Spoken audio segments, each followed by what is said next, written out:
Okay. Good morning, Mr. Upson.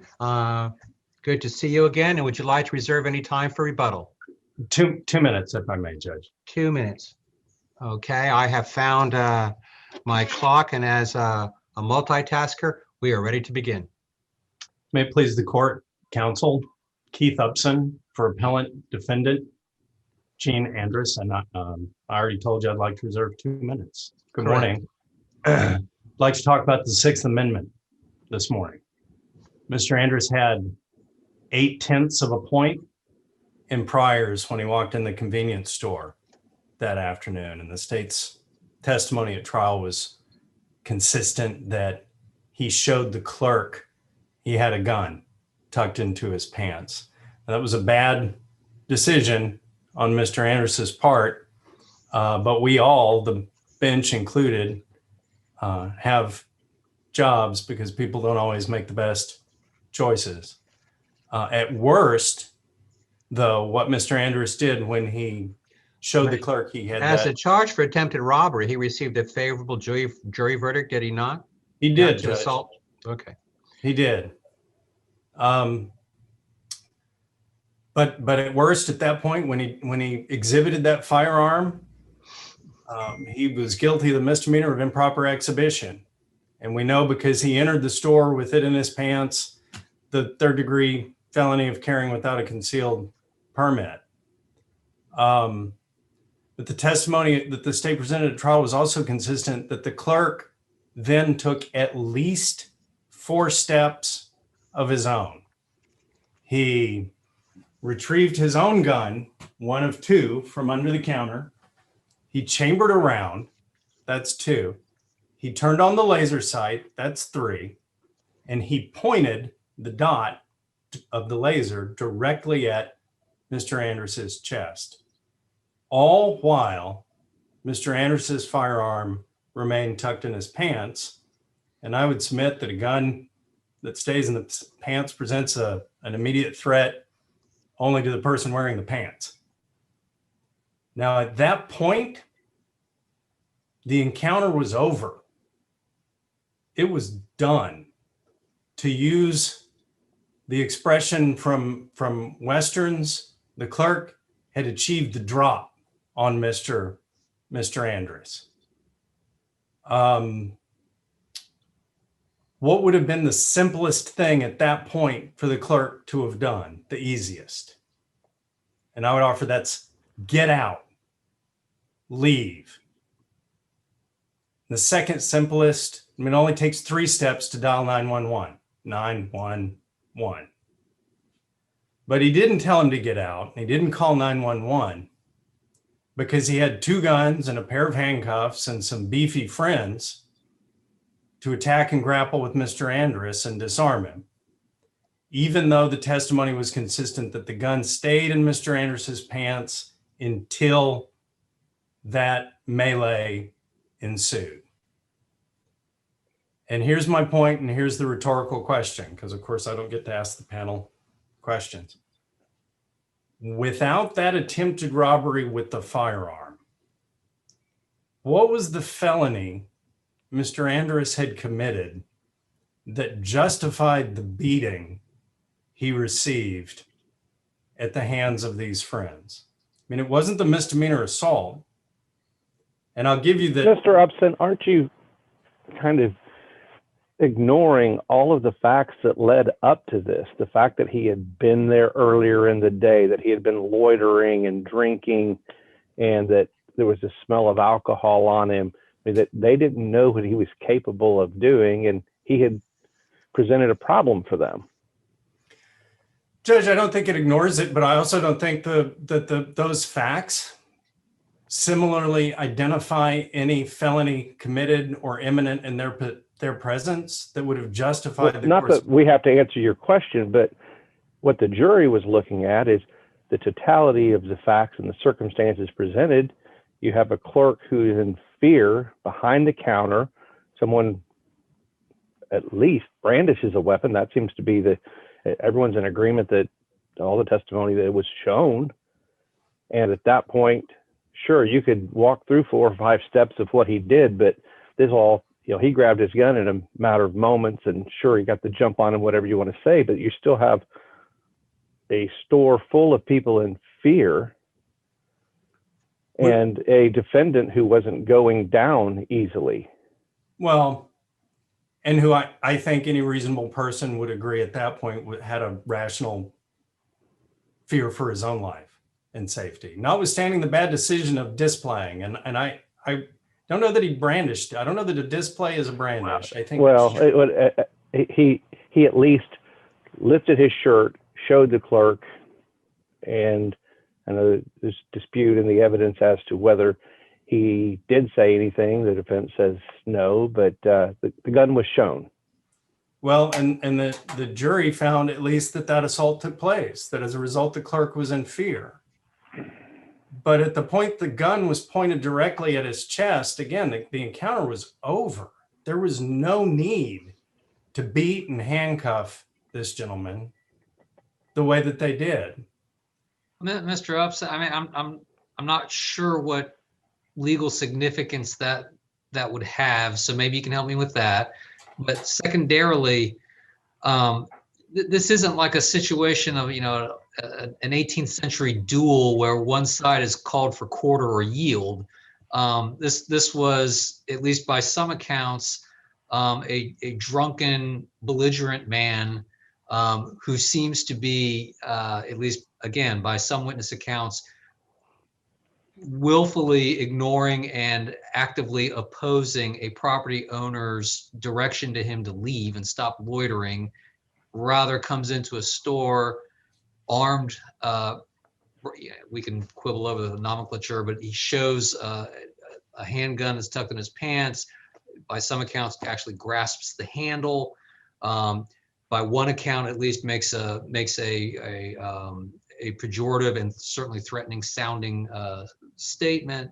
So what effect legally would it even have if we were to accept your version of how you view these facts that were in evidence before the jury? And B, how do we align that with the facts, the other facts that the jury had before it? I think I can name that tune in one note, Joe. I think I have one answer that encompasses all of that. At least that's my objective. There was none of what I just presented to this court was presented to this jury. There's no discussion in this record about including an instruction on justifiable use of force. There was no request for it. There was no discussion of self-defense. None of it. My point is that there are sometimes cases that present as if they were slam dunks for the state. This is not one of those cases. None of that conversation that I just presented to this court took place below because no meaningful adversarial testing occurred below. And Mr. Well, Anderson, I don't know. I mean, like Judge Casanueva pointed out, I mean, he was charged with armed robbery, and the jury rejected that. And ended up convicting him on a significantly lesser offense. I mean, your trial counsel in this case didn't completely flub. I mean, that was a pretty serious charge, right? well, Judge, in the context about this, the clerk having obtained the drop and the encounter being over and the melee that ensued, that's everything as to what and how and when that firearm discharge to Mr. Laureano was shot in the shoulder. Because it was either grappling, and the testimony was one witness, if I recall correctly, said at the time the firearm discharged, they saw Mr. Anderson's hand on the firearm, but it was during the grappling. And the expression is, if you get killed by a train, it's not the caboose that kills you, it's the engine. And that 1020 life on the discharge and the aggravated battery, not to trivialize the third degree carrying a concealed, or even the secondary, the discharge at or within the building. But the 80-pound gorilla here is why this proceeded to the beating and the takedown that it did. when at that point, the occupants had complete control of the situation. And Mr. Upson, you have indicated at the commencement or of your presentation a reference to the Sixth Amendment. And recently you made the comment that the jurors did not hear any of this. I am drawing, and you should correct me if I'm incorrect, that your primary thrust with this argument is a Strickland versus Washington thrust and ineffective assistance of counsel. Is that correct? That's correct, Judge. And to the extent, and one of the cases in your briefing was chronic, if I recall correctly. yes, Judge. As I recall, chronic, it stands for the proposition of a total failure of counsel to act as counsel within the meaning of the Sixth Amendment. And on the face of this record, I'm a little concerned about its application in that on count one, we have a charge of a second-degree felony and a verdict return of a second-degree misdemeanor of assault. That would seem to suggest that chronic doesn't apply here. Judge, I'm not aware of any authority, and I think this goes back to what Judge Lucas had brought up as well, that says defense counsel gets the benefit of the jury following the law. I don't know that we can read into that. That may be correct. I'm just saying this is not a 3850 proceeding, and you're asking us to do it on the face of the record that's presently before us without any testimony from counsel or anyone else. And that's why I was concerned about, if I'm looking at a chronic argument, it would seem that on the face of this record, counsel must have done something, if nothing more than get the jurors to follow the law. Well, and I of course, it's the court that charges the jury in the law. And I think the court may be reading too much, particularly in light of some of the observations in our reply brief, that the time and energy counsel spent in this trial was to accomplish things that aren't really legal things. And it's clear, I know from the briefs, my thoughts and position about trial counsel's performance, but I don't think this court in McComb requires that the record leave no stone unturned, or that we know conclusively the breadth and depth of counsel's ineffectiveness, which of course I anticipate would be the result of an evidentiary hearing on a 3850 motion. It's simply that the ineffectiveness be apparent on the face of the record, and it would be a waste of judicial resources to have to make the trial court. It's our position. You are moving to a more general application of Strickland rather than just chronic. Because chronic has a very narrow application, is the point I was trying to make. Strickland versus Washington may be wider when we measure what it means to act as an effective counsel within the meaning of the Sixth Amendment. But chronic, if I recall correctly, that follow-up to Strickland is a very narrow slice of the Strickland, a total failure to subject a state's case to a challenge or do anything. Well, and I think we're fine under either standard, and I think that's briefed, that what chronic gives us is it forgoes the need to establish the prejudice prong because of the total failure. And factually, if I remember correctly, how long did counsel, counsel in chronic had the case 25 days before and proceeding? Was a non-criminal defense lawyer.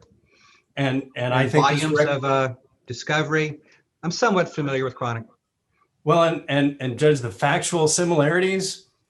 I think in both situations, we got somebody who didn't have any business on the face of the earth walking in 8 days after picking up a case, trying a criminal case. And I think that's apparent on the face of the record. And I don't think I'm revealing anything right now, an argument that shouldn't be clear on the face of my briefs, that's my position. And I'm trying really hard not to use the expression potted plant, and I'll give them the motion to dismiss pretrial, because sometimes we file things for the benefit of our clients so they can feel like they've got an advocate. But when he began to argue confrontation clause at judgment of acquittal, and when he stuck with confrontation clause in his motion for a new trial, and he brought up confrontation clause again, I'm seeing somebody who fundamentally doesn't appreciate their ability to subpoena witnesses.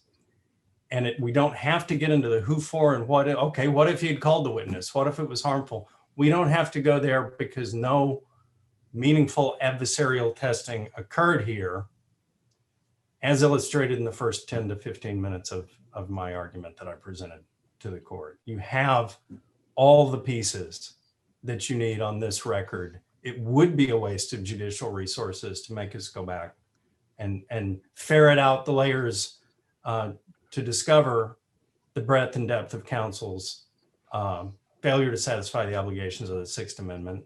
And because he didn't get the benefit of counsel guaranteed under the Sixth Amendment, we're asking the court to vacate the judgments and sentences. And I'm wrapping up just because I can't believe I haven't run into that time wall yet, Judge Casimir. You're at 15:20, and I know there's an issue as to sentencing. So I wanted to make sure that I have all the facts correct. I think it was on count 5. The original sentence was imposed by Judge Reese, who I know as he was my chief judge when I sat as a circuit judge there. So I know time has gone by and he's now a senior judge. And then later the motion for 3-800 was filed, and that was answered by Judge Steinbeck. Is that correct? I believe that's correct, Judge. Okay. So the argument is, as I understand it, that Judge Reese, for whatever reason, did not impose sentence on count 5. Neither the state nor defense counsel brought it to his attention, and the clerk of the court entered 20 years. And then there's a motion to correct, and Judge Steinbeck entered a judgment of 5 years, if I recall correctly. Is that right? Yes, Judge. Okay. I didn't see any argument about a 3-700C motion that the trial judge didn't familiarize themselves. So I'm assuming we're just left with that very narrow slice about the sentence. So go ahead and since you brought up Oliver North's counsel about the potted plant, allow me to bring up a pop song. Go ahead and hit me with your best shot. Judge, we know that the oral pronouncement controls the written, right? I mean, I didn't brief that, but that's just. So the argument is we should have no sentence for that. He orally pronounced no sentence as to that count, Judge, and we're stuck with it.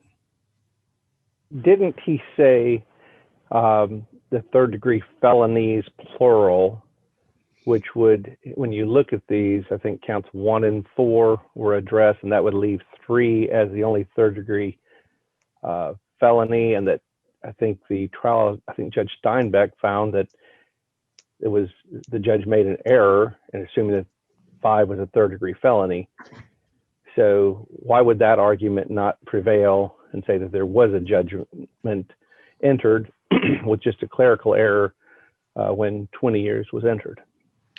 Judge, I appreciate that was Judge Steinbeck's reasoning for correcting what she may have characterized as a typographical error or something trivial, but imposition of sentence it's a legal thing. So having not addressed it at the time or within the time frames to have corrected the court on that, it would have been easily fixed at the time, but I don't think, as I briefed, I don't think that falls under the category of a clerical error. Well, the clerk didn't see it your way. They didn't think, okay, the judge isn't rendering any sentence here. They put down 20 years, which was an illegal sentence as it ended up, but they came back, and in looking at the record, Judge Steinbeck made a determination that the error was on the clerk, that the judge had pronounced a sentence of 5 years as a third degree felony, and why should we overturn that determination? Well, because there weren't third degree felonies. So I think I'd have a tougher factual battle here or argument if the judge had said the third degree felonies and the clerk entered 5 years to the third degree felonies, but the clerk didn't.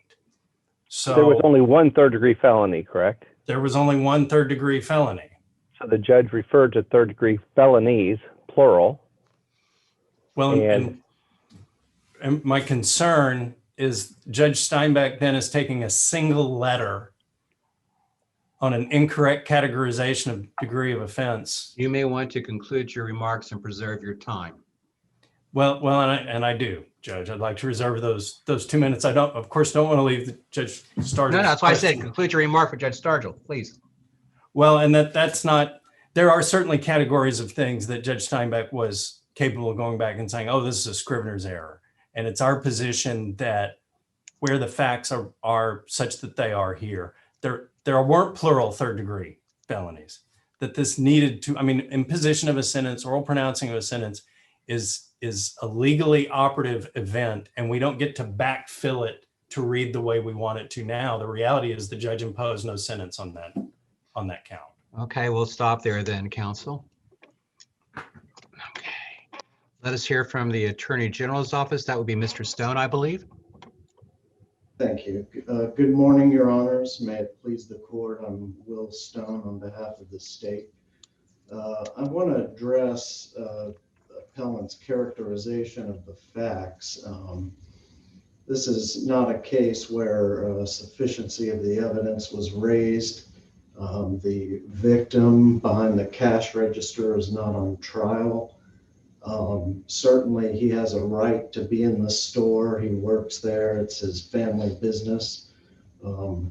He has the right to pull out a firearm, and he showed up, I think, restraint, and that resulted in the defendant being beaten and tackled to the ground instead of being shot. Mr. Stone, the fact that you're making this characterization of your view of the transcript and the record, which we've looked at too, doesn't that give some? Can you respond to Mr. Upson's argument that it seems like maybe his defense counsel was maybe chasing some shiny objects in crafting the JOA argument and the defense and the defenses that were chose to raise, as opposed to just the point you were just making, that this could have been viewed as maybe something more like an affray. Can you respond to that?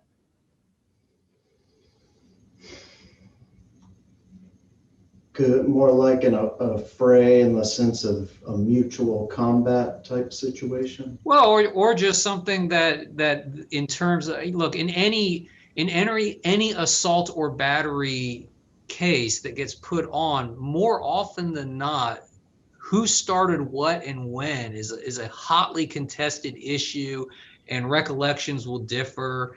And this case presents at least arguably some of that. And yet there doesn't seem to be any pursuit of that theory in the jury instructions and the JOA argument.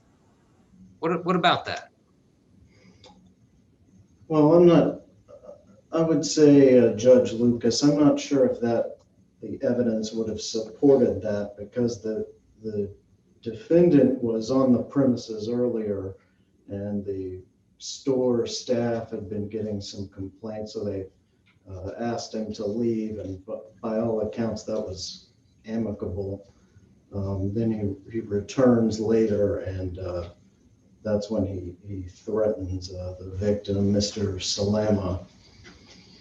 And I don't know that a jury would have bought that after he's asked to leave and he leaves, that then Mr. Salama would have started any. Mr. Stone, telling me that I don't know the jury would have bought that doesn't really answer the question I'm raising, because if the legal issue is never put to them, there's no chance that they're going to buy it. I mean, maybe they would, maybe they wouldn't, but this is this guy's one trial. This is his one chance to put on a defense. And if the jury isn't adequate, or if a viable, good legal strategy isn't pursued, the jury's not going to decide the issue because they're not given it. Well, that's true, but the state's position would be under the prejudice prong of Strickland. It's incumbent on the courts to analyze whether that had a reasonable probability of altering the outcome proceeding. And I think particularly problematic is that we're on direct appeal here, and so there's been no chance to have counsel testify at an evidentiary hearing as to what his strategy was. I don't know if that answers the question or not. But so as to the ineffective assistance claims, opposing counsel has made a claim under chronic. As your honor has pointed out, I think counsel achieved the near impossible task of having his client acquitted under count 1 and convicted of a second degree misdemeanor of simple assault. Counsel cross-examined state witnesses. He put on his own witnesses. And also, I'll just touch on this, but defense counsel, Mr. Walls, filed a notice of appearance on August 10th when trial began on September 25th. So he was there as counsel of record for closer to 6 weeks, not the 8 days. And also the defendant had predecessor counsels who would have performed, the legwork on this case. And Mr. Walls would have had access to their notes and impressions. As to issue 3, which is the allegedly illegal sentence under count 5 for shooting within a building, the appellant got 5 years, which is a perfectly legal sentence for a second degree felony. The judge at sentencing thought it was a third degree felony. He referred to it as such. The judge then pronounced the sentence as 5 years as to the third degree felonies, and it was felonies plural. So you had 5 counts in total. Counts 1 and 4. Counsel, help me out here. Did the state do anything at sentencing to bring it to the trial court's attention that it wasn't a third degree felony or that he had not imposed sentence on count 5? They did not. And did the state file any motions under 3-800, is it C, when the trial court had jurisdiction for 60 days following sentencing to impose or to modify and put in a correct sentence? No, Your Honor. All right, so what, this is kind of an interesting issue to me. What has the state done to preserve this issue for our review? Except to argue that the trial judge made a mistake. And if the trial judge did make a mistake in clarifying as a third degree, usually for preservation, you have to tell the trial judge you've made a mistake and give the trial judge a chance, an opportunity to correct it. I'm concerned, about, did anybody give Judge Reese a chance? Well, the state doesn't the trial judge thought it was a third degree felony and imposed 5 years, but the state is. Well, if he imposed 5, where did the clerk get 20? I'm not sure where the clerk got that. And then the judge signed the final judgment. Did anybody tell him then that, wait a minute, Judge, you thought it was a third degree felony, you imposed 5, and the clerk put down 20. You need to fix that. Well, that's what the defendant raised in their 3800B motion. And I understand. It was corrected. The 20 years. So your argument was there was a misnomer in the degree of felony, but there was no mistake in the amount of jail time of 5 years. And so when the clerk put in 20, the 3800 corrected that Scribner's error and returned it back to what Judge Reese did of 5 by Judge Steinbeck. Correct. So the judge pronounced 5 years as to the third degree felonies. Now counts 1 and 4 were clearly misdemeanors. Count 2 was the aggravated battery with the additional enhancement of 10-20 life because he fired a gun that hit victim Loriano. So that was the 20 years, which left only counts 3 and, well, 3 was a true third degree misdemeanor. But when the court said 5 years as to the third-degree felonies, that clearly covered counts 3 and 5. So the defendant benefited from the court's mistake about the degree of the offense. If the judge thought it was a third-degree felony, he imposed 5 years, which is the maximum. If he was inclined to impose the maximum, would he have imposed 15 years if he knew it was a second-degree felony? So that would be the state's argument on issue 3. And for these reasons, the state would ask this court to affirm the convictions and sentences below. Thank you. Thank you, counsel. Were there any questions from the panel before I go to rebuttal? Okay, don't see any. Thank you. Mr. Upson, you have your 2 minutes. Thank you, Judge. I just kept thinking, you guys probably understand this better even than I appreciated it, but this case isn't going away. I mean, you're going to deal with this again in a year and a half, 2 years after disposition of the 3850. And Do you mean us or do you mean the court? Well, the court. Of course, You have to be statistically lucky to get the same panel. Well, but of course, Judge, lottery lucky. Well, but we would be grateful to, because no 3 members of the panel would be as well informed about the facts and the background, having the benefit of already having had this conversation. But I think I appreciate then the court's position in Macomb. Why are we going to put this off? Why is this man going to sit in prison for 3 more years while we wait to address the things we know we're ultimately going to be addressing anyway?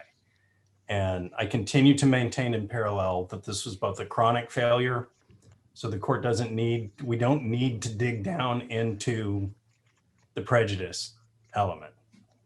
And Judge Lucas, I like the shiny things very much. That's more artfully stated than potted plant. It's a metaphor for what you're arguing, which I hear what your argument is, and I'm trying to restate it in framing the question. But I think that kind of goes though to the point that you're trying to raise here, and that we're struggling with maybe a little bit, is that we haven't heard from this lawyer. There may have been a really good reason why he chose to focus on what he focused on, why he chose not to focus on what he didn't focus on. He was there. He got to deal with the client. He saw the witnesses. He saw how things were shaking out. I don't know. That it just seems like that's the kind of thing that probably would need that closer look that you were just talking about. Well, and Judge, I certainly appreciate the court has questions that would be answered by the benefit of counsel's testimony in a post-conviction proceeding. But like I think I briefed in the reply, what was on counsel's mind, it doesn't matter, because no explanation that could come out of his mouth, confrontation clause. I mean, even at sentencing, bringing up the redaction of the video that was played.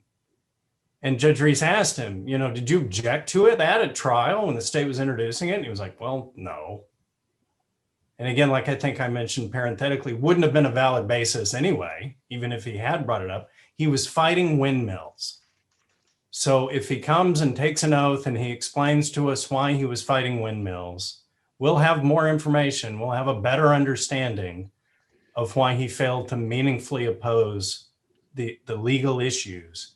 But it won't change the fact that doesn't constitute a valid strategic basis that would excuse your time has in fact expired a while ago. Conduct. And I thank you. And I dare not run over for any reason, not just those arguments that remain on the court's docket this morning. But thank you all very much. Thank you.